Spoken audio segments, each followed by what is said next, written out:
Publier ce qu'on appellera FIFA 100, une liste plus ou moins exhaustive des joueurs ayant eu la plus grosse influence dans l'histoire du football. Maradona, Cruyff, Romario, les piliers sont évidemment présents. Et on retrouve également plusieurs stars du football africain, JJ Okocha, Bedi Pelé, Roger Mila ou encore George Weah. Derrière ces quatre légendes, nigérianes, ghanéennes, camerounaises ou libériennes, toutes déjà présentes sur la chaîne, le cinquième fantastique est un attaquant sénégalais, un homme dont la carrière, le talent et le personnage auront déchaîné toute forme de passion. Son statut en Afrique, où je peux vous le garantir, tu as dit une rockstar, c'est une vraie star. Au Sénégal, n'en parlons pas. Il me juge selon mon mode de fonctionnement. Mais pourquoi on ne me juge pas pour les résultats? Et aujourd'hui, les résultats sont là, les résultats parlent pour moi. Si on parle de football, ce que j'ai fait dans le football ici, il n'y a personne qui l'a fait. De l'Hexagone à l'Angleterre, de la Corée au Mali en passant par la Malaisie et Liverpool, voici l'histoire tourmentée d'un petit génie que tout le monde imaginait aller encore plus haut. Voici l'histoire folle du bandit, El Hadji Diouf.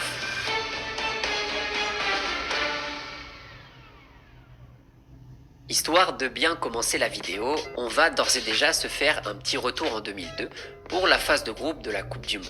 L'équipe de France affronte le Sénégal en ouverture de ce mondial. Les Bleus sont tenants du titre et viennent de remporter l'Euro, même sans Zidane absent pour le début de la compétition. Ce sont clairement les favoris de ce match. Mais il y a un problème. Derrière, Marcel Desailly et Franck Leboeuf ne sont plus tout jeunes.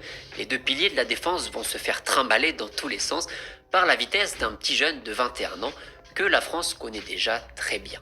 L'attaquant sénégalais El Hadji Diouf multiplie les appels, il envoie du dribble, des petites remises, il remue la défense des Bleus et les oblige souvent à faire faute. Résultat des courses, le Sénégal va l'emporter 1-0 grâce notamment à ce débordement du jeune ailier virevoltant qui d'ailleurs aurait pu doubler la mise, parti seul en profondeur, mais finalement signalé hors jeu.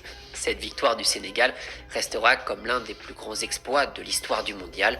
Première qualification en Coupe du Monde, premier match en ouverture face aux tenants du titre, les Lions de la Teranga ont fait vibrer le monde entier. Allez Henri, allez Henri, allez Henri, et le Henri Camara. La balle touche le poteau, mais là elle rentre.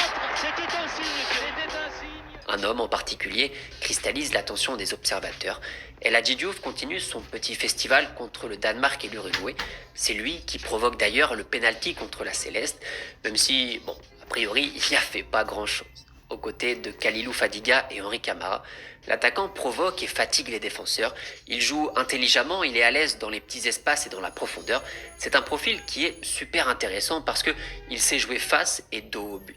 Contre la Suède en huitième de finale, c'est d'ailleurs sur une déviation de la tête qu'il va offrir le ballon à Henri Camara, qui se chargera de terminer le boulot. L'exposition médiatique offerte par le mondial permet de mettre en avant le profil d'El Hadji Diouf. À l'époque où les réseaux sociaux n'existaient pas, le monde entier a vu les matchs et a vu de quoi il était capable. Mais chez nous, en France, au-delà d'avoir obligé Desailly et Leboeuf à tenter du breakdance, ça fait déjà plusieurs années qu'on le connaît. Je croyais qu'il était dedans, je croyais que c'était sûr. À la dernière minute, il l'a sorti. Mais c'est ça le football. En fait, en 2002, Diouf explose complètement lors de la Coupe du Monde et tout ce qui en découle, mais avant ça, c'était déjà un sacré morceau du football africain et l'un des meilleurs joueurs de Ligue 1. En 98, le jeune Sénégalais d'à peine 17 ans fait ses grands débuts en professionnel sous les couleurs de Sochaux. Il a fait une grande partie de sa formation là-bas depuis son arrivée au club chez les moins de 15 ans. L'attaquant est jeune, prometteur, rapide, même sans marquer un seul but pendant toute la saison. Il intéresse déjà les plus grosses écuries, notamment le Stade Rennais, qui pose quasiment 5 millions d'euros sur la table. 5 millions pour un mec de 18 ans qui n'a jamais marqué en pro. À l'époque, en 99, c'est énorme. Un prix élevé, une pression déjà sur les épaules qui ne va pas du tout lui faire peur. Le Sénégalais inscrit 3 buts en l'espace de quelques semaines et s'installe parfaitement dans l'effectif breton. Une action va notamment marquer les esprits à la fin du mois d'août 99 en finale de la Coupe Intertoto contre la Juve de Zinedine Zidane. El Hadji Diouf va marquer un but de prestige et presque en planter un deuxième, si seulement Bardon avait fait la passe. Diouf, 3 contre 2, 3 contre 2. Les passes Diouf, 3 contre 2. Il faut y aller, il faut transmettre. Bardon qui marque. Oui, dans ce poteau. Oh, la petite elle était rentrée. C'est pas possible, quel manque de chance. Soirée mémorable au stade de la Route de Lorient, saison un peu plus compliquée finalement. L'attaquant n'est pas aussi tranchant qu'à ses débuts et n'apporte pas autant que les dirigeants l'espéraient pour épauler l'attaquant Chabali Nonda. Mais surtout, El Hadji Diouf va être impliqué dans un accident de voiture alors qu'il n'a même pas le permis, le genre d'événement loin du terrain qui a tendance à bien agacer la direction. Un premier écart de conduite qui va refroidir fortement le Stade Rennais et montrer les signaux d'un personnage parfois perturbé. On en reparlera plus tard dans la vidéo. Avec seulement 4 petits buts marqués à Rennes, même si les stats évidemment ne veulent pas tout dire, l'attaquant va rebondir du côté du RC Lens en prêt.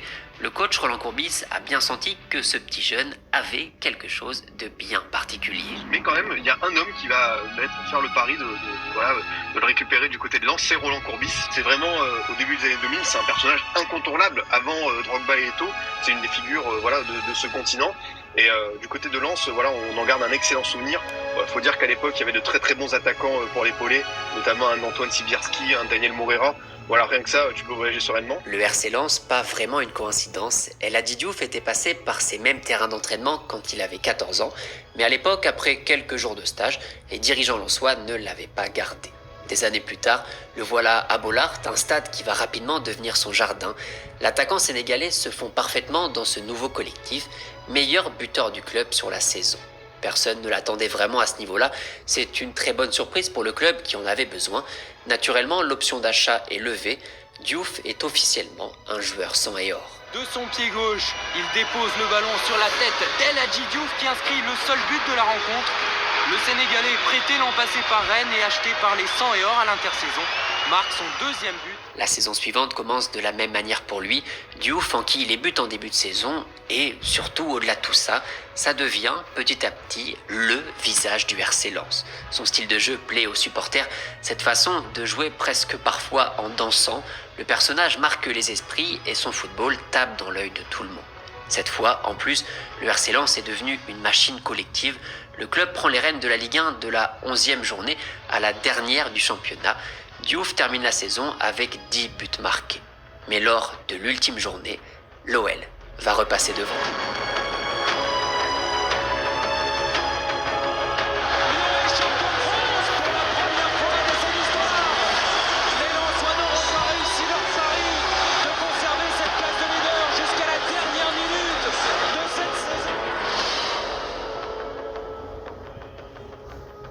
En fait, Lens n'a pas vraiment perdu le titre ce soir-là.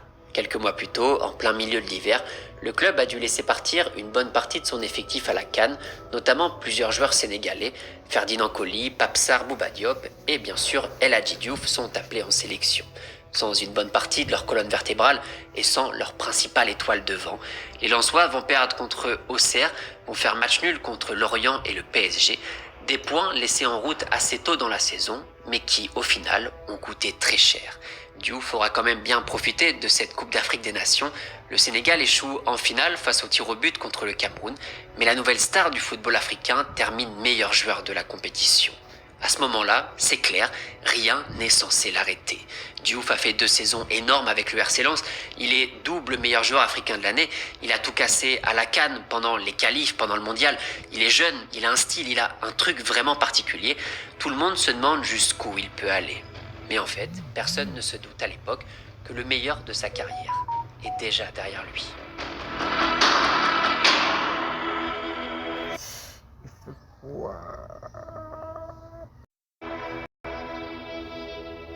La vidéo, en l'état, pourrait quasiment s'arrêter ici d'un point de vue purement football.